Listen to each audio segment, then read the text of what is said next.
सत्यनारायण सर्वरिष्ठ खनन करंतु धन जन गोपलक्ष्मी विद्याबुद्धि निपुण करिथांतु आरोग्य रक्षण दीर्घाय करंतु चलापथ कुसुमित करिथा सहष्टतर प्रभाव प्रदान करंतु सर्वरिष्ठ कष्ट दूर करंतु सर्व बोल आनंद एक बार हरि बोल जालमा कोन समना कोयल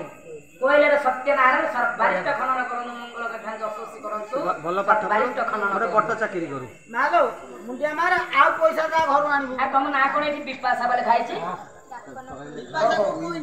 अच्छा अच्छा ओहो कल्याण करंतु भल पाठ पढ मालो एटी स्वामी हां आ देरी करन चल आमे जीव यज्ञ देखियो अरे मोरी पाई से यज्ञ रो बापा करूथन तमाने तोना जीव हमको निमंत्रण नहीं मो आमे जीव नहीं माने जोर तुम स्वामी न जीव तुम जीव ना कर एटी स्वामी कोन तमे मना करनी भौणी माने समस्त 60 जाका जाउ हां मोर मन हेती सती मु जानची तमे भारी कांडी तमे भारी उद्दंडी मु कहिले तमे जीव न कहिले भी जीवी मु निश्चित जीवी हां तू मना कले कोन स्वामी के तू कोन कहउछु नाय आकु हां भल पाउछु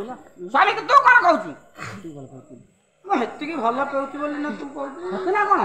देखो गले भल हबो नाही सती मो जीवी मो बापा यज्ञ करती मो बापा यज्ञ देखियो देख सती तू आड़ी से कोन तो अरे ए मिट्टी स्वामी की गाड़ी करूथिले सती गाड़ी खरा कर नाइसिना हां कहला अरे बिना निमंत्रण जीव मोर निमंत्रण कोन हबो बानो अवश्य बाबा केते जागा को बिना निमंत्रण गले किछ दोष ना देखियो एटा फिलोसॉफी आसु हां हां हां झियोटा विवाह घरे करे मो बापा